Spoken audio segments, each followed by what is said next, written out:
నేను లేవలేదమ్మా. ఆ సూరిగాడే కిటికీలో నుండి వచ్చి లేపాడు. ఏంటి? సూరిగాడు కిటికీలో నుంచి వచ్చి లేపాడా? ఎవడేవాడు? బాయ్ ఫ్రెండా? ఎన్నాళ్ళ నుంచి జరుగుతుంది?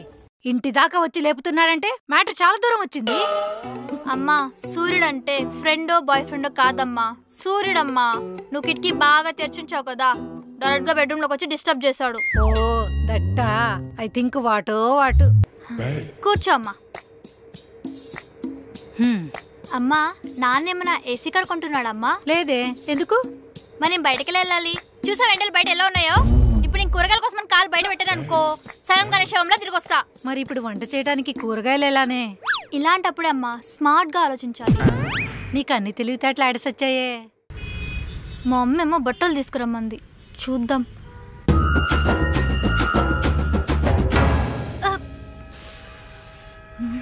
ఎండొకటి. వెళ్తున్నావా? వెళ్తున్నా అమ్మా.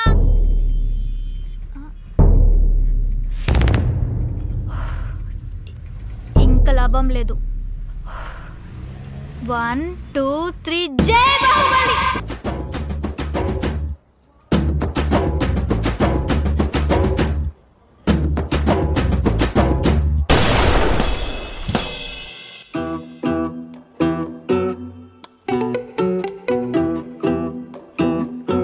ఏంటే రోజు 10 దాటితే గాని పక్క దిగవు, ఈ రోజేంటి పెందలకాడ లేచావు? బా, నేను లేవలేదమ్మా. ఆ సూరిగాడే కిటికీలో నుండి వచ్చి లేపాడు. ఏంటి? సూరిగాడు కిటికీలో నుంచి వచ్చి లేపాడా? ఎవడేవాడు? బాయ్ ఫ్రెండా? ఎన్నాళ్ళ నుంచి జరుగుతుంది? ఇంటి దాకా వచ్చి లేపుతున్నాడంటే మ్యాటర్ చాలా దూరం వచ్చింది. అమ్మా, సూర్యుడంటే ఫ్రెండో బాయ్ ఫ్రెండో కాదమ్మా, సూర్యుడమ్మా. నువ్వు కిటికీ బాగా తెరిచుంచావు కదా, డైరెక్ట్ గా బెడ్రూమ్ లోకి వచ్చి డిస్టర్బ్ చేశాడు. ఓ దట్టా. I think what. అమ్మా, కాఫీ. సరే, రెడీ అవు, తీసుకొస్తా. నువ్వు పక్కకు పో. Oh my god, English I can't. సర్లే, బాగా వస్తుంది. నీకు కూడా వస్తుందా? ఇదిగోవే కాఫీ. థ్యాంక్స్ అమ్మా. అమ్మా, ఇదేమైనా వింటరా వేడివేడి కాఫీ తాగడానికి? సమ్మర్ అమ్మా, కొంచెం చల్లగా తీసుకురా. You mean cold coffee? Yeah, exactly. సరే, తీసుకొస్తాను. నువ్వు వెళ్ళి ఫ్రెష్ అవ్వు, ఓకేనా? సరే అమ్మా. ఇదిగోవే.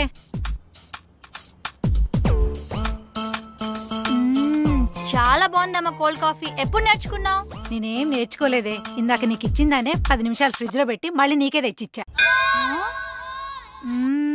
మా అమ్మ టాలెంటెడ్. మనం కూడా రీల్స్ చేసి పెద్ద ఫేమస్ అయిపోదాం.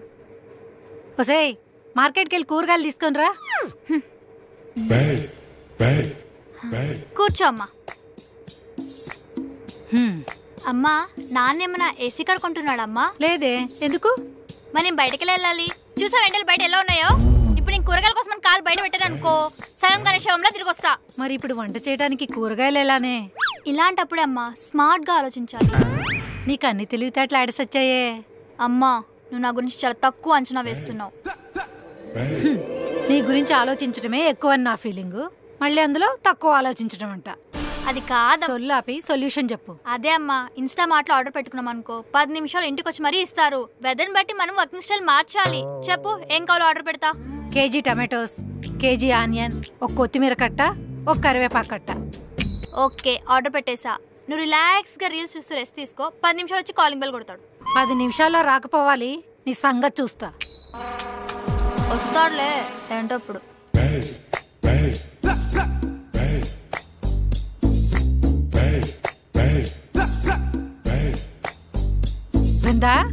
బృందా, 10 నిమిషాల్లో కూరగాయలు వస్తాయన్నావు, ఏవే? 10 నిమిషాలు ఇంకా రాలేదా? ఒక్క నిమిషం అమ్మ, ఫోన్. అమ్మో, కాల్ చేసి. సారీ అమ్మా, ఫోన్ సైలెంట్ లో ఉంది. మనం కాల్ లిఫ్ట్ చేయలేదని వాడు ఆర్డర్ క్యాన్సిల్ చేసేసాడమ్మా.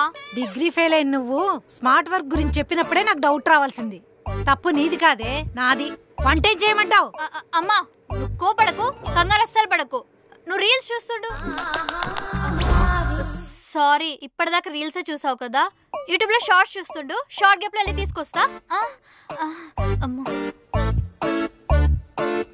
ఒసేయ్, ఇప్పటికే బాగా లేట్ అయిపోయింది. ఎగ్స్ అయినా తీసుకురా, ఫ్రై చేసి పెడతా.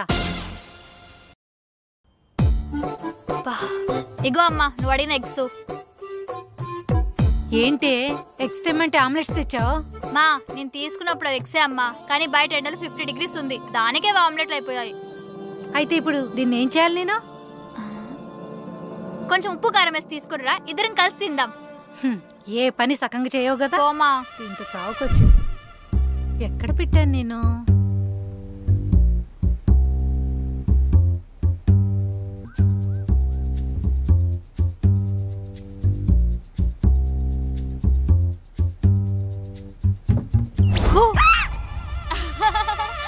భయపడవు కదమ్మా?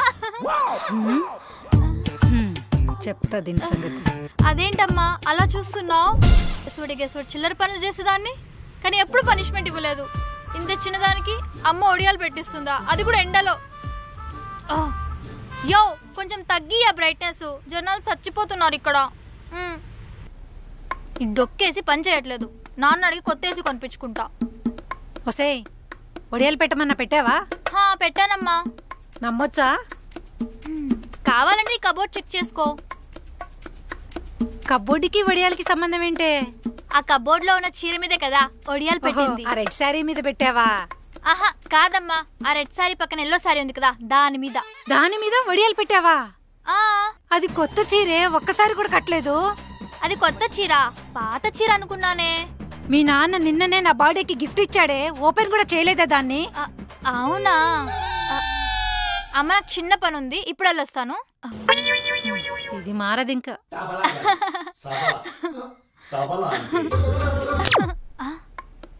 ఛీ, ఎండాకాలం వస్తే చాలు ఎప్పుడు కరెంట్ పోతూనే ఉంటుంది. మా అమ్మ ఎక్కడుంది? మా అమ్మా ఎక్కడున్నావు? వస్తున్నా. అమ్మా. ఏంటమ్మా? ఏం చేస్తున్నావు ఇక్కడ? నేచర్ని ఎంజాయ్ చేస్తున్నా. అమ్మా చాలా రోజుల నుండి అబ్జర్వ్ చేస్తున్నా, ఈ ఎండాకాలం వస్తే చాలు ఒక్క గంట కరెంట్ లేకపోతే మాకు గాలాడక ఉక్క పోసి చిరాకేస్తుంది. అలాంటిది నువ్వు ఇంత కంఫర్టబుల్గా ఎలా ఉంటున్నావు? చూడమ్మా వృందా, మీ జనరేషన్ వాళ్ళలాగా మేము ఫ్యాన్ల మధ్య పుట్టలేదు, ఏసీల్లో పెరగలేదు. పచ్చటి పల్లెటూరులో పుట్టి పెరిగాము. అక్కడ వీచే గాలే మాకు ఫ్యాన్ అయినా ఏసీ అయినా. మేము ఎండకి ఎండాము, వానకు తడిచాము, చలికి వణికాము, ఇలా అన్నిటినీ అనుభవించాము. అందుకే ఏ సీజన్ అయినా ఏ కంఫర్ట్ లేకపోయినా మేము ఉండగలుగుతున్నాము. కానీ మీరు కాలం మారి కష్టం వచ్చిన ప్రతిసారి కంఫర్ట్ని ఎత్తుక్కుంటున్నారు. సమ్మర్లో ఏసీని, వింటర్లో స్వెటర్స్ని, రెయినీ సీజన్లో గొడుగుల్ని. అవి లేకపోతే మీరు ఉండలేకపోతున్నారు. అవునమ్మా, నువ్వు చెప్తుంటే నిజమే అనిపిస్తుంది. చిన్నప్పుడు సమ్మర్ హాలిడేస్లో అమ్మమ్మ వాళ్ళ ఇంటికి వెళ్ళి చల్లగాలిలో డాబాపై నక్షత్రాలు చూస్తూ అమ్మమ్మ చెప్పే కథలు వింటూ హాయిగా పడుకునేదాన్ని. ఇప్పుడు ఈ టెక్నాలజీ వచ్చిందని ఆనందపడాలో, అవి లేకపోతే మేము ఉండలేకపోతున్నామని బాధపడాలో అర్థం అవ్వట్లేదమ్మా. లైఫ్లో ఏవైనా లిమిట్లో ఉండాలి. ఆ లిమిట్ దాటితే లైఫ్లో అన్ని కష్టాలేనన్నా. అమ్మో డాడీ వచ్చే టైం అవుతుంది, పద వంట చేయాలి.